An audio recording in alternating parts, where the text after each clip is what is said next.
Good day, friends of Buzzy. I'm Dr. Amy Baxter, pediatric emergency physician, and I've been looking at COVID for the last 8 months, as all of us have. Today, I'm going to talk about new changes in herd immunity calculations that are based on the mutation. And I'm going to talk about when mutations matter and what to do. I think that everybody has become used to the concept of the SARS-CoV-2 virus having hooks on the outside, the spike protein, and this is the business end of the virus. This is what the vaccines target because this is what enters the ACE2 receptor. Now, if you imagine the SARS-CoV-2 virus attaching to the ACE2 receptor, it's a bit like a balloon drop in a ballroom with a punch bowl sitting on a chair. The chances of the virus getting into that ACE2 receptor bowl and hooking in are pretty slim. What most people have not yet really become aware of, though, is that it's not just about the virus spikes. It's really about where it's entering the body. We've known for quite some time now that the SARS-CoV-2 virus enters almost exclusively in the nose. This means that if you have your mask and you're wearing it at half-mast, it's not protecting you at all. The thing that's important about mutations is that it impacts the likelihood of the virus actually getting onto the ACE2 receptor. The ACE2 receptor is not peppered like bowls around the inside of the nose. It's actually only located on certain cell types, and the cell type it's located on is ciliated epithelia. This means that the bowl that can hold on to the SARS-CoV-2 virus is perched on top of a wiggly, moving piece of cilia, like a sea anemone or a worm. So now what we're looking at is the likelihood of throwing a whole bunch of fish hooks onto a worm and actually having that hook take hold. Again, it's pretty unlikely. The things for each individual infection that matter are how many virus particles there are, sort of how many fish hooks are spread around, and the stiffness of the cilia. If that receptor bowl is balanced on something that's not moving and is stiff, it makes it easier for more of the virus to get accumulated and for the person to get more sick. This is why we think that Blacks, Latinos, and people who've had epigenetic stress are more likely to get sick because they've got changes in the DNA methylation of their ACE2 receptors that make them stiff and make it easier for the virus to accumulate. Now, what this mutation has done is it has changed the spike protein. And when the spike proteins are stiffer, as we saw in a Florida mutation, and is probably what's going on in the 3 amino acids that are changed in this spike protein change in the UK, it makes the hook itself stiffer and more likely to be able to attach. This means that you can have fewer of the particles of the virus, but they're more likely to catch on. Why this matters is because if the virus is more infectious, that means more people get it. And if more people get it, that increases the R-naught. R-naught is basically how many people one infected person is going to spread it to. Measles, the R-naught is 16 to 18. If one person walks in a room, basically the classroom is going to get it. That's why you need so many people vaccinated to prevent measles. But there's a lot of controversy about the R-naught for COVID. And if we have a mutation that causes more people to get it, what we do know for sure, because it's a mathematical relationship, the R-naught is 1 minus or the herd immunity percentage is 1 minus 1 over R-naught. So the higher the number of R-naught, the greater percentage of people we need to have vaccinated. Right now, the assumption is that we need 60% of the population vaccinated to reach herd immunity. But if there's a change in the vaccine spike that makes it more likely for it to be transmissible, then we need a greater percent of herd immunity. We need to hurry up with our vaccination. And of all possible outcomes, if the mutation changes the spike enough so that the vaccine doesn't recognize it, then we have to start over with a new vaccine. So in many ways, while each individual mutation doesn't matter, as they accumulate, if it changes the spike protein in a way that makes more people get it, or if it makes the vaccine less likely to be effective, as Pfizer has said is possible with more mutations along this line, then we have to start over. So we need to care about the numbers that we get to for herd immunity right now. All right, so let's look at herd immunity. So if this is the population of the United States, 340 million, then each of these people is 3.4 million. So let's go down to look at what we know. We know right now we need 60% of our population immune, not just vaccinated, but immune to get to herd immunity. We've already seen in the polls that 20% of people say they will not be vaccinated. Another 17% say they probably won't be vaccinated, but it depends on what they learn and how things change. We could be good if that were all that was to it. But the vaccine itself is only 95% effective. Some would say 90 to 95. Let's say 95% effective. That means that we have 3% of the population that is going to think they're immune because they're vaccinated fully, but it actually didn't work for them. What's worse is that in the history of every adult vaccine that requires 2 doses, we're talking Shingrix, we're talking hepatitis B, we're talking HPV. We know that only 60% come back for that second vaccine. That means that 15% of people are going to have had one vaccine. They're going to think they're immune, but in fact, only about 50% of those who just get one are immune, and that immunity is going to fade quickly. There's another big part of this that we're not addressing right now and looking at how many people we need to be immunized, and that is that 18% of our population is children that are too young for the currently approved vaccines. And the other vaccines that are coming are going to be for adults first, not children. So if we want to get to 60% immunity, we have to address and chip away at all of these different groups that are going to have issues. We need to address the people who are only going to show up for one vaccine. We need to address people that say they're not going to get vaccinated and understand the reasons why. And we need to understand and address the reasons why people say they might get a vaccine, but they need to know more.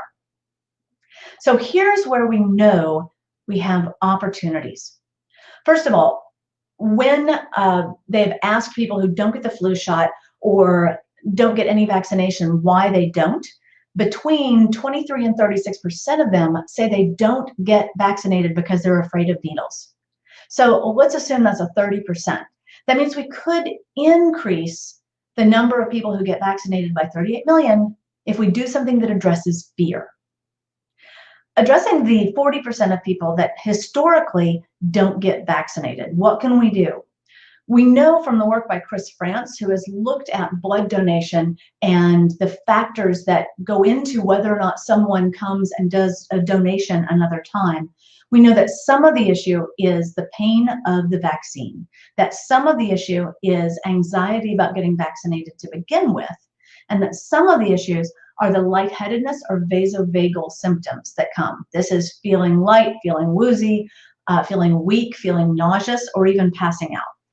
While 3 to 5% of the population have a strong genetic predisposition to passing out with needles, it can be induced in up to a third of patients who have low blood pressure, are female, are anxious, increases it. So there are a lot of different ways to address that vasovagal syncope. But if we do that, we can actually increase the number potentially by 24 million. So how do we address fainting, fear, and pain? I have been doing this for 15 years, and I came up with the idea for how to block pain 20 years ago. I have dedicated my academic career to it. And at this point, the Buzzy device that we made has been used over 37 million times worldwide.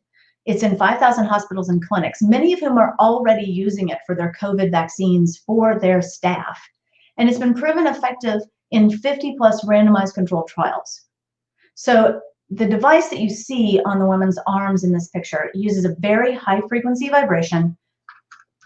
And when placed on the area where the shot goes and moved up, It decreases pain 75% in both adults and kids. It reduces fear by 50% in children. And in one study that the CDC did as a pilot, nobody in the Buzzy group got lightheaded or fainted, whereas 10% of those who didn't get Buzzy did. So I was speaking to someone who said, all right, well, why on earth are we not using this now? I think some of the reason, to be honest, is because as an academic, I have published the information and wanted people to just figure it out, but haven't wanted to put it forward because I am making these and selling them and I have conflict of interest. But at this point, people are dying. Up until this point, we have been trying to advocate public health and immunity, but we've never had a situation in our country's history where adult needle fear and fainting actually are a public health issue that could undermine herd immunity and kill our chances of getting rid of COVID. The other reason people aren't using this is because most doctors are not aware that needle fear is actually as widespread as it is. It didn't really get started until the late 1980s. It reached its peak in children born in the year 2000. So it's much more of a younger adult issue than an older adult issue, and it's new. Healthcare workers don't fear needles because we go into the business and we don't mind getting shot. We certainly don't mind sticking someone else. And so that empathy that comes has something I've tried to address on TED Talks, I've tried to address in TEDx, I've tried to publish on it, but trying to spread empathy to someone who just doesn't get it is difficult. There's a perception of Buzzy as a distraction for kids because I'm a pediatrician, and when I started, I made this thing that looks cute. I don't think that was a mistake, but it does bias people to thinking that this is a distraction for children instead of a physiologic pain reliever. There's also a bias against weakness in general. In the medical profession and in public health, people think that you will not make a choice logically to get a disease that can kill you if your choice is to get a tiny little needle prick. This is not a rational fear. The whole point of having an irrational fear is that you don't behave in ways that are in your best interests. If you have an irrational fear of spiders and you see one in your car, it's not rational to let your car drive over the edge while you're trying to kill the spider. That's what makes it an irrational fear. So you can't argue that when it comes down to it, people are going to get the vaccine just because it's good for them. That's not how phobias and irrational fears work. Finally, I will admit that having one of these available to put on someone and have it sit there for a minute before you get the injection is a hassle. And cleaning it up could conceivably be a hassle. But the reality is the places that are using these are adding no time to the regimen. So this is how public health groups and pharmacies and places that are not used to Buzzy can introduce it. There's a very fast 5-minute video that shows how you use Buzzy for a vaccination.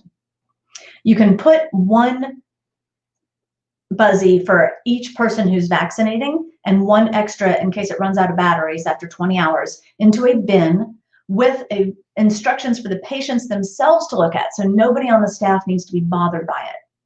You can place the sign showing how patients or the staff are going to pick up a Buzzy, where to put it, how to turn it on, and then when the actual injection is being given, just move it up, slide it, hold it in place while the vaccine is given.